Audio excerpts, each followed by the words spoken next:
Hello students, welcome to my channel study with hello Suman. तो आज के इस वीडियो में हम लोग कवर करने वाले हैं प्रश्नावली 3.6 का क्वेश्चन नंबर 2 से हम लोग सॉल्व करेंगे। ठीक है, तो स्टूडेंट्स अगर आप मेरे चैनल पर नए हैं तो प्लीज़ इस चैनल को सब्सक्राइब करना मत भूलिए। आपके सामने एक सब्सक्राइब बटन दिख रहा होगा, उस बटन को प्रेस करिए और नोटिफिकेशन को ऑल पे प्रेस करिए ताकि इस तरीके का हर वीडियो का नोटिफिकेशन आप तक पहुँचे। तो स्टूडेंट्स चलिए इस वीडियो को बिना टाइम वेस्ट करते हुए फटाफट से स्टार्ट कर लेते हैं। देखिए क्वेश्चन नंबर 2 में क्या बोला जा रहा है, निम्न समस्याओं को रैखिक समीकरण युग्म के रूप में व्यक्त कीजिए और फिर उनके हल ज्ञात कीजिए। यानी कि आपको क्या करना है, आपको जो भी आपके सामने प्रॉब्लम दिया जा रहा है, जो भी आपके सामने क्वेश्चन दिया जा रहा है, 4 क्वेश्चन टोटल आएंगे। ठीक है, जिससे हम लोगों का प्रश्नावली जो 3.6 है वो कंप्लीट हो जाएगा। तो देखिए पहला प्रॉब्लम क्या है, हम लोग के सामने क्या क्वेश्चन दिया गया है उस चीज़ को ध्यान से देखिए।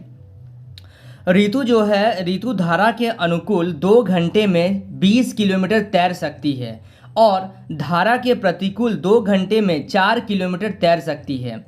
ठीक है, उसी स्थिर जल में तैरने की चाल तथा धारा की चाल ज्ञात कीजिए। यानी कि ऋतु जो है वो धारा के अनुकूल 2 घंटे में वो 20 किलोमीटर क्या कर रही है, तैर रही है।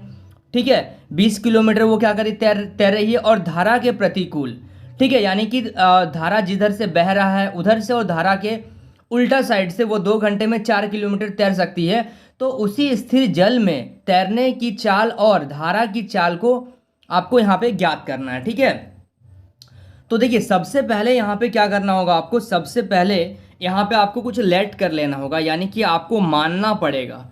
ठीक है, मान लेते हैं सबसे पहले, माना ऋतु की स्थिर चाल, ऋतु की स्थिर जल में तैरने की गति। ठीक है, यहाँ पे तो कुछ दिया नहीं हुआ है कि किस स्पीड से वो कर रही है काम। ठीक है, किस स्पीड से वो तैर रही है, तो x किलोमीटर, क्योंकि यहाँ पे किलोमीटर में दिया गया है तो हम लोग क्या कर ले रहे हैं, इसको भी किलोमीटर प्रति घंटा के अनुसार हम लोग इसको मान ले रहे हैं। ठीक है, चलिए अब देखिएगा ध्यान से आप लोग, यहाँ पे हम लोगों ने जो ऋतु की जो स्थिर जल में स्थिति जो है, स्थिर जल में तैरने की गति है x मान लिए हैं, और धारा जब पानी बह रहा होगा उस समय में उसकी चाल क्या होगी। ठीक है, उसको हम लोग क्या मान ले रहे हैं, y किलोमीटर। ठीक है, y किलोमीटर प्रति घंटा। ठीक है, तो चूंकि अब यहाँ से देखिएगा कि धारा की दिशा में चाल बराबर, धारा की दिशा में चाल बराबर क्या होगा, x प्लस वाई हो जाएगा। ठीक है, x प्लस वाई क्यों हो रहा है, देखिए मैं बता रहा हूँ। देखिए जब वो धारा में जा रही है तो वो क्या कर रही है, धारा में जब जा रही है तो ये दोनों ऐड हो जाएगा, और क्योंकि धारा की तरफ से जा रही है, जिधर से पानी बह रहा है वो उस तरीके से जा रही है, यानी कि दोनों ऐड हो रहा है। और जब वो धारा के प्रतिकूल आएगा, यही चीज़ आपको ध्यान देना है थोड़ा सा, जब वो धारा के प्रतिकूल यानी कि अपोजिट तरफ वो जाएगी तो क्या करना पड़ेगा उसको, उसमें क्या करना, जो गति है उसका स्लो हो जाएगा। गति जो है वो धारा के अपोजिट हो रहा है, इसलिए यहाँ पे हम लोग क्या कर रहे हैं, माइनस कर रहे हैं। थोड़ा सा यहाँ पे आप लोग याद रखिएगा इस चीज़ को, कब प्लस करना है और कब माइनस करना है। ठीक है, थोड़ा सा प्रैक्टिस रखिएगा तो आपको क्लियर हो जाएगा। अब यहाँ से एक फॉर्मूला आपको लग रहा है, क्योंकि यहाँ पे चाल का बात किया जा रहा है, तो आपने फिजिक्स में भी पढ़ा होगा, समय बराबर क्या होता है, दूरी बटा चाल। ठीक है, तो यहाँ से हम लोग क्या करेंगे, समय कितना दिया गया है, सबसे पहले 2 घंटे का टाइम लिया जा रहा है। 2 घंटे में वह दूरी कितना जा रही है, 20 किलोमीटर की दूरी जा रही है, और चाल उसका क्या है, चाल उसका है x प्लस वाई। तो x प्लस वाई हो गया चाल आपका। अब इसी से आप क्या करेंगे, इसको एक काम करिए, इधर मल्टीप्लाई कर दीजिए, तो 2 गुना x प्लस वाई बराबर 20, और इस 2 को इधर लेके आ जाइए, यानी कि x प्लस वाई बराबर कितना हो जाएगा, 20 बटा 2 यानी कि 10। तो फाइनली जो आपका पहला इक्वेशन बना है वो बना है x प्लस वाई बराबर 10 यानी कि 10। ये हो गया आपका पहला इक्वेशन। यहाँ तक आप लोगों को क्लियर है। अब सेकंड बार में जो आपको बोला जा रहा है कि 2 घंटे में वह कितना जा रही है, 4 किलोमीटर जा रही है धारा के प्रतिकूल। तो प्रतिकूल में क्या कर देंगे, x माइनस वाई कर देंगे। तो यहाँ पे लिखेंगे, और तो अभी हम लोग के पास समय कितना है, देखिए 2 घंटे का टाइम है। ठीक है, 2 घंटे में वो कितना दूरी जा रही है, 4 किलोमीटर जा रही है, और वो प्रतिकूल जा रही है, यानी कि x माइनस वाई। तो इसको भी क्रॉस मल्टीप्लाई कर लीजिए ना, सॉल्व हो जाएगा। तो 2 गुना x माइनस वाई बराबर 4, यानी कि यहाँ से आपका आ जाएगा x माइनस वाई बराबर 4/2, यानी कि आ गया आपका 2, यानी कि x माइनस वाई बराबर 2। ये हो गया आपका सेकंड नंबर इक्वेशन। अब क्या कर सकते हैं, देखिए यहाँ पे x प्लस वाई बराबर 10 है, x माइनस वाई बराबर 2 है, तो दोनों को ऐड कर दीजिए तो y से y कैंसिल हो जाएगा। ठीक है, तो आपका x का वैल्यू निकल जाएगा और x का वैल्यू को आप किसी भी इक्वेशन में रख के आप y का वैल्यू निकाल सकते हैं। तो यहाँ पे लिखिएगा समीकरण 1 और 2 को, ठीक है, जोड़ने पर, तो दोनों को हम लोग जोड़ दे रहे हैं, यानी कि आपके सामने इक्वेशन जो आएगा वो आएगा x प्लस वाई बराबर 10, ठीक है, और x माइनस वाई बराबर 2। ठीक है, तो अब देखिए ये दोनों कैंसिल हो गया, तो x और x कितना हो गया, 2x बराबर कितना आ गया आपका 12। यहाँ तक समझ में आ गया। अब क्या करेंगे, x बराबर क्या आ जाएगा 12/2, यानी कि x का वैल्यू आ जाएगा आपका, x बराबर आ जाएगा आपका 6। ठीक है, ये आ गया आपका x का वैल्यू। अब x का मान को अब समीकरण 1 में रख दीजिए, तो यहां पे लिखेंगे x का मान समीकरण 1 में रखने पर,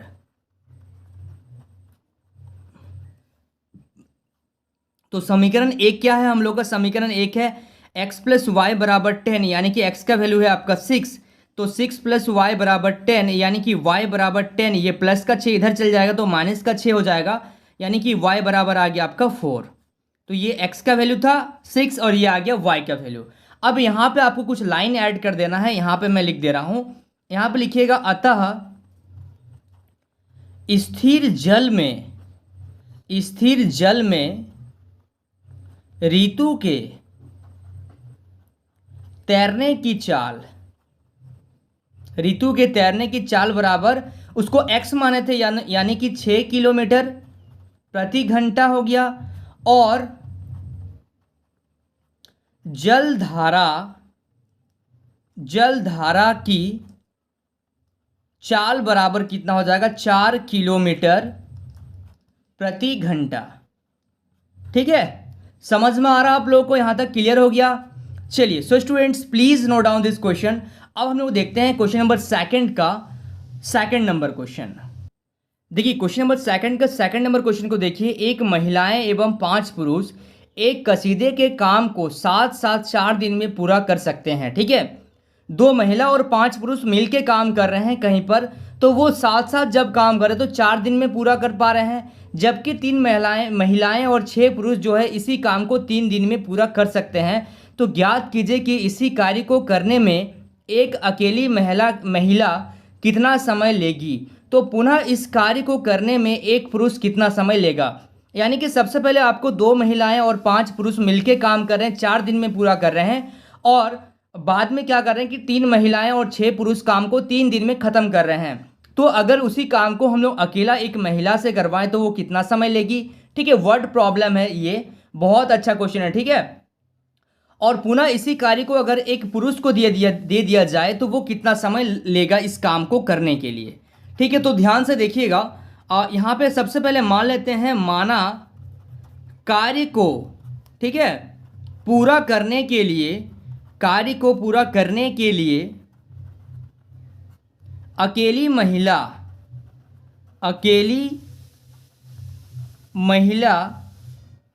द्वारा लिया गया समय, ठीक है, अकेली महिला द्वारा लिया गया समय बराबर x दिन, यानी कि महिला को x मान लिए। ठीक है, और पुरुष द्वारा लिया गया समय, तो पुरुष द्वारा लिया गया समय कितना होगा, y दिन। ठीक है, महिला को मान लिए x और पुरुष को मान लिए y। अब चूंकि यहाँ पे एक चीज़ है कि एक महिला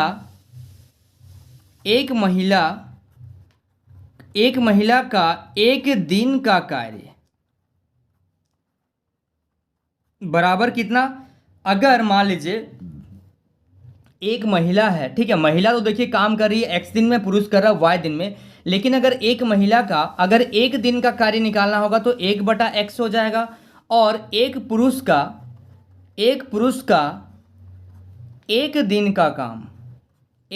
का कार्य बराबर क्या हो जाएगा, 1/y। तो इसको 1/x मान लिए, इसको 1/y मान लिए हैं, ठीक है।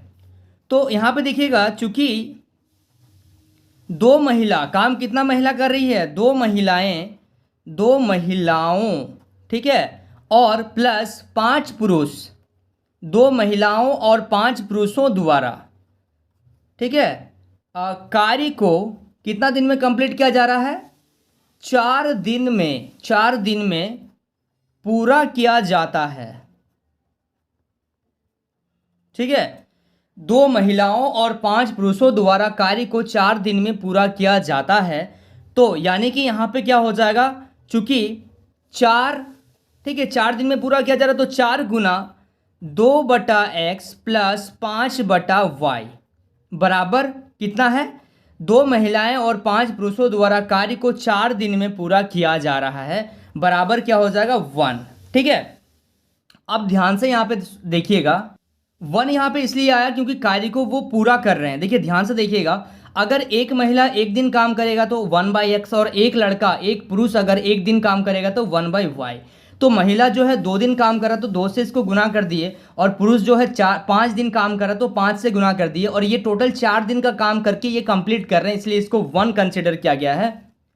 अब यहाँ से इस 4 को आप इधर लेके आ जाइए, तो 2/x प्लस 5/y बराबर 1/4, ये हो गया आपका पहला इक्वेशन, ठीक है। अब क्या बोला जा रहा है, इसके बाद हम लोग क्या देखेंगे, जब 3 महिला और 6 पुरुष 3 दिन काम करेगा, 3 दिन में 6 महिला और 3 महिला और 6 पुरुष 3 दिन में काम को कंप्लीट करेगा, ठीक है। अब ये सेकंड कंडीशन है।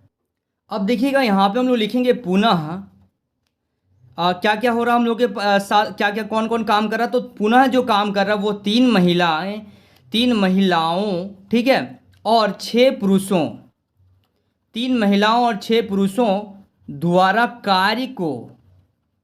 कार्य को कितना दिन में कंप्लीट किया जा रहा है, कार्य को 3 दिन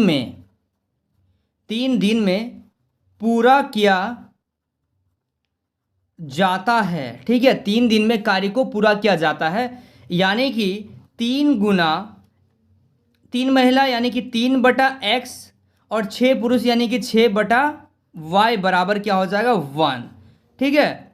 तो अब देखिएगा यहाँ से जब हम लोग इसको 3 को उधर लेके चल जाएंगे तो 3/x प्लस 6/y बराबर 1/3, ये आ गया आपका समीकरण 2, ठीक है। अब यहाँ पे आपको 2 समीकरण आपका बन गया। और आप मेरे को एक चीज़ बताइए कि इस टाइप का क्वेश्चन हम लोगों ने क्या है क्वेश्चन नंबर 1 में, ठीक है। तो यहाँ से वही क्वेश्चन आपका रिपीट हो रहा है। तो मान लेंगे सबसे पहले कि 1/x को p और 1/y को क्या मानेंगे, क्यूब। तो 1/x को p मानेंगे और 1/y को क्या मानेंगे, क्यूब मानेंगे, ठीक है। तो अब लिखेंगे हम लोग समीकरण 1 और 2 से। तो यहाँ पे लिखेंगे हम लोग समीकरण 1 और 2 से, ठीक है। तो देखिए 1/x को क्या माने हैं, p माने हैं, तो यानी कि 2p plus 5 cube is equal to 1/4। इस 4 को आप इधर लेके चल जाइए तो आपका हो जाएगा, जब इधर से गुना करेंगे तो कितना हो जाएगा, 8p प्लस 4 बचे 20 क्यूब, ये 1 इधर आ जाएगा तो माइनस का 1 बराबर 0, ठीक है। अब क्या करेंगे, देखिए यहाँ पे है आपका, अगर सेकंड इक्वेशन से देखें, ये तो पहला इक्वेशन से हम लोगों का आ गया। अब सेकंड इक्वेशन से अगर हम लोग देखें तो यहाँ पे करेंगे 3p plus 6 cube is equal to 1/3, है ना। अब 3 से इधर मल्टीप्लाई कर देंगे तो 9p प्लस 18 क्यूब, ये 1 इधर आ जाएगा तो माइनस का 1 इज इक्वल टू आ जाएगा आपका 0। अब इन दोनों समीकरण को, यानी कि समीकरण आपको इसमें से मान लीजिए 3 और इस समीकरण को मान लीजिए आप 4, ठीक है। अब हम लोग क्या करेंगे, अब इन दोनों समीकरण को वज्र गुणन विधि से सॉल्व कर देते हैं तो आसानी से सॉल्व हो जाएगा, ठीक है। तो यहाँ पे लिख रहे हैं अब वज्र गुणन विधि से, अब वज्र गुणन विधि से, तो वज्र गुणन विधि से हम लोग को क्या करना पड़ता है, a1 b1 c1 मानना पड़ता है। तो पहला जो इक्वेशन आपको दिया गया है, ठीक है, पहला इक्वेशन आप देखिए क्या लिखे हैं आप। तो पहला इक्वेशन से हम लोग मान रहे हैं a1 बराबर 8, b1 बराबर 20 और c1 बराबर -1। A2 बराबर क्या मानेंगे 9, B2 बराबर क्या मानेंगे 18 और C2 बराबर मानेंगे -1। ठीक है, तो अब देखिएगा यहाँ पे फॉर्मूला होता है, जैसे P का हम लोग कर रहे हैं तो A1C2 -A2C1, यानी कि अगर हम लोग इसको मल्टीप्लाई करेंगे, अच्छा जब P का कर रहे हैं तो A को नहीं लेंगे यानी कि B को लेंगे, तो B1C2 -B2C1, तो सीधा डायरेक्ट कर रहे हैं हम लोग। ठीक है, आप लोगों को भी डायरेक्ट ही करना है, माइनस और माइनस प्लस 18 बराबर, जब हम लोग क्यूब का लेंगे तो क्या करते हैं पहले A2C1 यानी कि -9 और यहाँ पे -8 यानी कि माइनस और माइनस प्लस का 8 = 1 अपॉन, यहाँ से देखिए 18 को आप 8 को A1B2 -A2B1 यानी कि 8 को 18 से माइनस गुना करिएगा तो 144, माइनस 9 को आप 20 से गुना करिएगा तो 180। अब देखिए P अपॉन यहाँ पे आ गया -2 = Q अपॉन -1 = 1 अपॉन, यहाँ पे जब आप माइनस करिएगा तो कितना आ जाएगा आपका 36। ठीक है ना, यहाँ से आ जाएगा आपका 36। चलिए, तो अब देखिएगा यहाँ पे हम लोग क्या करेंगे, इसको इससे इक्वेट कर देंगे, यानी कि P को इक्वेट कर देंगे हम लोग किससे, -36 आएगा, सॉरी। अब देखिए P को इक्वेट करेंगे इस पूरा से और Q को भी इस नंबर से हम लोग इक्वेट कर देंगे, तो यहाँ से आ जाएगा चूंकि P = -2 को उधर भेज दीजिए तो -2 अपॉन -36, यानी कि माइनस माइनस कट गया तो ये आ गया 1/18, और क्यूब क्या आ जाएगा, -1 को उधर भेज दीजिएगा तो -1 अपॉन -36, माइनस माइनस कट गया यानी कि 1/36 आ गया। अब देखिए यहाँ पे लिखेंगे चूंकि P = 1/x, इसका मतलब क्या है 1/x बराबर P 1/18, यानी कि x बराबर क्या आ गया 18। ठीक है, x बराबर क्या आ गया 18 आ गया, और क्यूब बराबर क्या क्या होता है 1/y, यानी कि 1/y बराबर क्यूब का वैल्यू कितना है 1/36, तो y का सॉरी 1/36, तो y का वैल्यू कितना हो गया, यहाँ से y बराबर हो गया आपका 36। ठीक है, तो यहाँ पे आपको लिखना पड़ेगा, यहाँ पे ये आपका आंसर आ गया। अब आप यहाँ पे लिखिएगा कि इस प्रकार कार्य को पूरा करने के लिए, इस प्रकार कार्य को पूरा करने के लिए अकेली महिला द्वारा लिया गया समय, तो अकेली महिला द्वारा लिया गया समय बराबर 18 दिन। ठीक है, और यहां पे लिखेंगे अकेली पुरुष द्वारा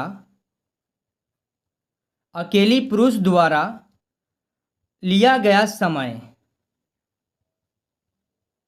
बराबर कितना हो जाएगा, y माने थे, यानी कि पुरुष 36 दिन में पूरा करेगा और एक महिला अगर काम करेगी तो उसको 18 दिन लगेगा।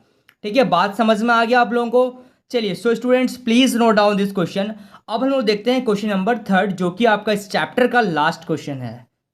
देखिए, क्वेश्चन जो है काफ़ी बड़ा है, लेकिन सॉल्व करने का तरीका आप देख रहे हैं कितना बेस्ट तरीके से मैं आपको करवा रहा हूँ। ठीक है, तो ये आपका लास्ट क्वेश्चन है, क्वेश्चन नंबर 2 का। रूही जो है 300 किलोमीटर की दूरी पर स्थित अपने घर जाने के लिए कुछ दूरी रेलगाड़ी द्वारा तथा कुछ दूरी बस द्वारा तय करती है।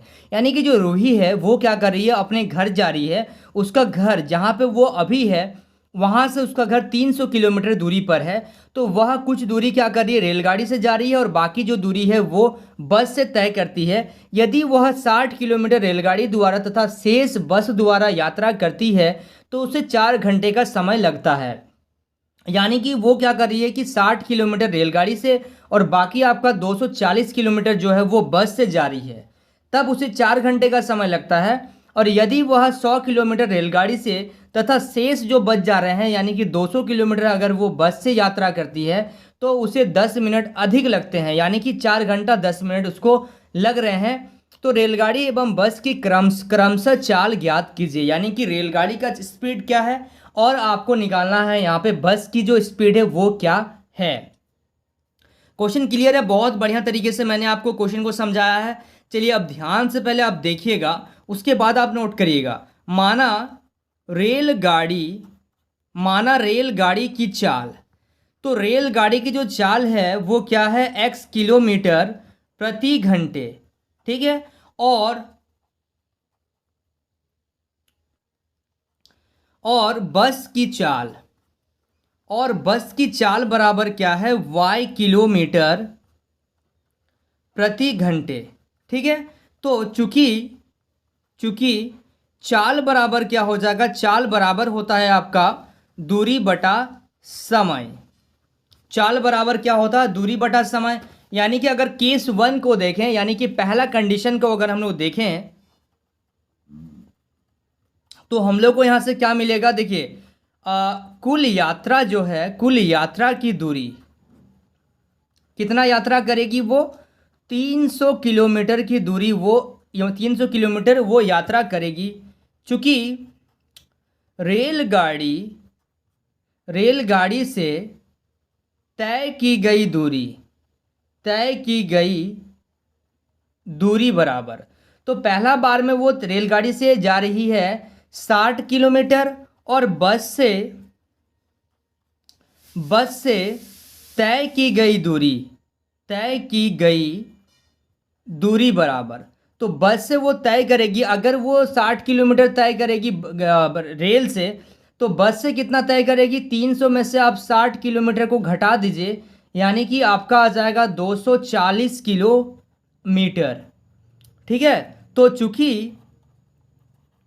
चूंकि कुल समय कितना समय लग रहा है, 4 घंटे उसको लग रहे हैं।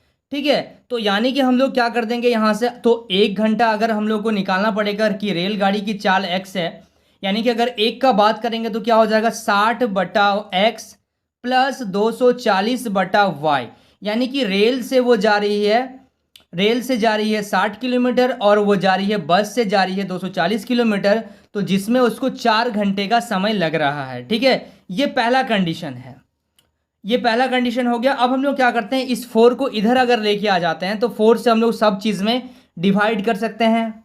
यहाँ से ध्यान से देखिएगा, इस 60 को आप कॉमन ले लीजिए तो आपके सामने आ रहा है 1 बटा एक्स प्लस, यहाँ से 60 कॉमन लिए तो 6 चौके 24, 4 बटा वाई बराबर 4। 60 को इधर भेज दीजिए, यानी कि 1 बटा एक्स प्लस 4 बटा वाई बराबर 4 बटा 60, कैंसिल हो जाएगा ये 15 बार में, यानी कि 1 बटा एक्स प्लस 4 बटा वाई बराबर 1 बटा 15।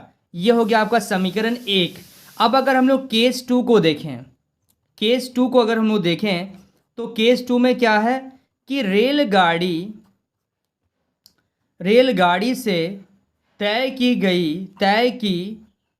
गई दूरी बराबर 100 किलोमीटर। रेलगाड़ी से तय की गई दूरी बराबर कितना है, 100 किलोमीटर। तो चूंकि बस द्वारा तय की गई दूरी बराबर कितना आ गया, 300 माइनस 100 किलोमीटर, यानी कि यहां से हो गया आपका 200 किलोमीटर। ठीक है, तो अब देखिएगा यहां से, चूंकि कुल समय कितना लग रहा है, इस क्वेश्चन में आप लोगों को प्रैक्टिस थोड़ा सा लगेगा। ठीक है, कुल समय सेकंड बार में लग रहा है 4 घंटे 10 मिनट, ये टाइम हम लोग को लग रहा है, यानी कि 4 घंटा तो ठीक है, और मिनट को क्या कर रहे हैं, अगर 60 में चेंज करना तो 10 बटा 60 घंटा हो जाएगा ना। तो अब देखिए यहां से कितना हो जाएगा, जब आप इसको सॉल्व कर दीजिएगा तो ये आ जाएगा आपका देखिए 4 है 6 चौके 24 और 1 25, 25 बटा 6 घंटा, ये आपका समय आ गया। अब हम लोग को देखिए समय आ गया, अब हम लोग क्या करेंगे यहाँ पे, तो पहला बार फर्स्ट टाइम जो है वो कितना किलोमीटर जा रहा, बस से ट्रेन से जा रहा है, क्योंकि ट्रेन को माने हैं x, तो 100 बटा एक्स प्लस 200 बटा वाई बराबर 25 बटा 6। ठीक है, तो यहाँ से क्या करेंगे, कॉमन ले लीजिए आप, क्या कॉमन ले लें यहाँ से हम लोग, अगर यहाँ से 100 कॉमन 25 कॉमन ले लेते हैं, जिससे ये कैंसिल हो जाएगा। तो 25 अगर कॉमन ले रहे हैं तो यहाँ पे आ जाएगा 4 बटा एक्स प्लस, यहाँ से अगर हम लोग 25 कॉमन ले रहे हैं तो यहाँ से बचेगा 8 बटा वाई बराबर 25 बटा 6। ये 25 उधर चल गया, यानी कि 4 बटा एक्स प्लस 8 बटा वाई बराबर 25 बटा 6 गुना ये नीचे आ जाएगा 25। तो ये 25 से 25 कैंसिल हो गया, यानी कि 1/6 आ गया। ठीक है, ये आ गया आपका समीकरण दूसरा। अब इन दोनों समीकरण को आप क्या कर सकते हैं, ये प्लस का है, वहाँ पे भी प्लस का है ना, तो इन दोनों समीकरण को आप क्या करिए, सॉल्व कर लीजिए, आपका आंसर आ जाएगा। तो यहाँ पे लिख रहे हैं, जब दोनों समीकरण को आप देखिएगा y को अगर हम लोग को कैंसिल करना पड़ेगा तो यहाँ पे लिखेंगे समीकरण 1 में 2 से गुना करने पर, ठीक है, और दोनों को इक्वेट कर देंगे। अगर 2 से गुना कर रहे हैं तो 2/x प्लस 8/y बराबर 2/15, और समीकरण 2 को भी इक्वेट कर देंगे तो 4/x प्लस 8/y बराबर 1/6। अब इन दोनों को देखिए, प्लस का माइनस, प्लस का माइनस, प्लस का माइनस, किसी भी तरीके से आप सॉल्व कर सकते हैं। ठीक है, इन दोनों को माइनस कर दीजिए, यानी कि 2/x माइनस 4/x, क्योंकि यहाँ माइनस है, बराबर यहाँ से आ जाएगा 2/15 माइनस 1/6। तो अब देखिए, इसको अगर एलसीएम ले लेंगे तो आ जाएगा आपका माइनस 2/x बराबर, यहाँ से आ जाएगा आपका 240, तो यहाँ से आ गया 64 माइनस 15। ठीक है, तो यानी कि यहाँ से आ गया आपका माइनस 2/x बराबर, यहाँ से आ गया 49/240। यहाँ से थोड़ा सा मैं इसको कैंसिल कर दे रहा हूँ। ठीक है, पूरा कैंसिल कर दे रहा हूँ, यहाँ पे गलत हो गया थोड़ा सा। ठीक है, थोड़ा सा पीछे कुछ कैलकुलेशन में गलत था, यहाँ पे मैं काट दे रहा हूँ सीधा। अब देखिएगा, यहाँ से 2/x माइनस 4/x बराबर, यहाँ से आ गया है आपका, अगर एलसीएम ले लेंगे तो कितना आ जाएगा, 30 आ जाएगा। 15 दूनी 30, यानी कि 4 माइनस 6 × 30, यानी कि 5। यहाँ पे जब एलसीएम लेंगे तो 2 माइनस 4/x बराबर माइनस 1/30। तो यहाँ से जब इसको आप माइनस कर रहे हैं तो 2/x माइनस 2/x बराबर माइनस 1/30। ये माइनस से माइनस कट गया, क्रॉस मल्टीप्लाई जब आप कर रहे हैं तो x बराबर आ रहा है आपका 60। अब आप क्या कर सकते हैं, ये जो x का मान है, x का मान को आप समीकरण 1 में रख दीजिए। तो x का मान को समीकरण 1 में अगर हम रख दिए, यहाँ पे लिखेंगे x का मान समीकरण 1 में रखने पर, तो x का मान को अगर समीकरण 1 में हम रख दिए, ठीक है, ध्यान से देखिएगा थोड़ा सा, यहाँ पे देखिएगा 1 में अगर रख दे रहे हैं तो समीकरण 1 है x 1/x प्लस 4/y बराबर 1/15। यहाँ पे हम क्या रख दिए, 60 रख दिए। ठीक है, यानी कि 1/60 प्लस 4/y बराबर 1/15, तो 4/y बराबर 1/15 माइनस 1/60।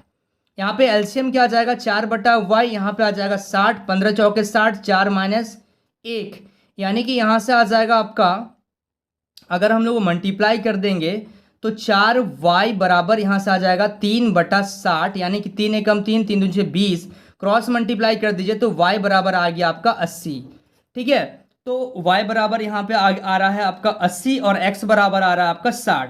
यानी कि अगर हम लोग देखेंगे कि x किसको माने थे, तो x माने थे हम लोग किसको, रेलगाड़ी को। यानी कि यहाँ पे अब मैं शॉर्ट में लिख दे रहा हूँ कि रेलगाड़ी की